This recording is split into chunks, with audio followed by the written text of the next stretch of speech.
প্রায় ৩ দশকের দীর্ঘ বিরতি কাটিয়ে আবারও বিশ্ব ফুটবলের সবচেয়ে বড় আসর আয়োজনের মহাপরিকল্পনা করছে জার্মানি।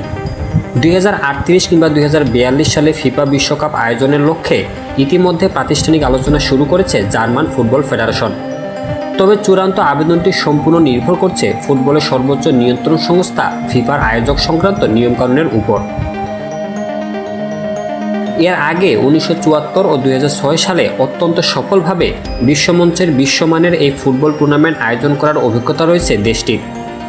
এবার তৃতীয়বারের মতো ফুটবলের শ্রেষ্ঠত্বের আসর নিজেদের মাটিতে এনে ইতিহাস গড়ায় মূল লক্ষ্য চতুর জার্মানদের।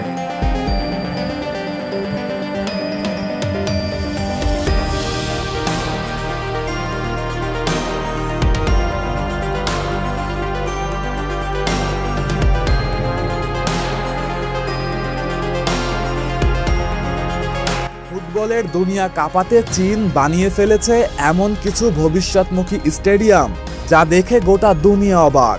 তারা এমন কিছু অবিশ্বাস্য ফুটবল স্টেডিয়াম বানিয়েছে যেগুলো দেখলে মনে হবে সরাসরি 2050 সাল থেকে উঠে এসেছে। কিছু স্টেডিয়ামের ছাদ খুলে যায় ফুলের পাপড়ির মতো, কিছু স্টেডিয়াম আবার কৃত্রিম বুদ্ধিমত্তা বা এআই দিয়ে নিয়ন্ত্রণ করে তাপমাত্রা থেকে শুরু করে দর্শকের চলাচল পর্যন্ত সবকিছু। গোটা বিশ্ব যে প্রযুক্তি শিখতে দশকের পর দশক সময় নিয়েছে, চীন তা করে দেখাচ্ছে 3 বছরেরও কম সময়ে।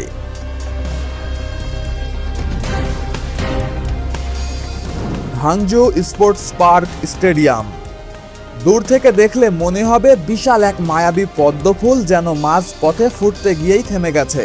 56,000 দর্শকের আসন ঘিরে রাখা এই সাদা স্টিল আর কাঁচের পাপড়িগুলো শুধু সৌন্দর্যের জন্য নয়, পুরো স্টেডিয়ামের ভারসাম্য ধরে রেখেছে এই শক্তিশালী ফুলের পাপড়িগুলোই। সবচেয়ে অবিশ্বাস্য ব্যাপার, স্টেডিয়ামের ভেতরে একটাও সাপোর্ট কলাম নেই, ফলে দর্শকের ভিউ কখনো ব্লক হয় না।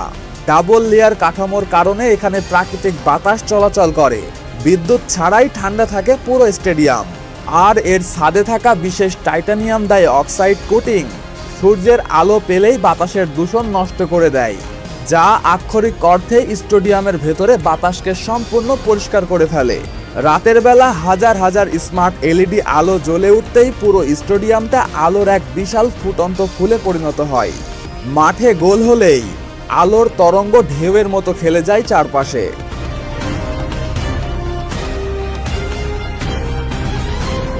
গ্রেটার বে স্পোর্টস সেন্টার, এই স্টেডিয়ামটা দেখলে মনে হবে যেন কোনো এলিয়েন স্পেসশিপ মাটিতে নেমে এসেছে। 1 লক্ষ দর্শক ধারণ ক্ষমতার এই বিশাল স্টেডিয়ামে একটি সাপোর্ট কলামও নেই। 900 ফুট চওড়া ছাদটি পুরোপুরি নিজের শক্তিতেই দাঁড়িয়ে থাকে। এটা ডিজাইন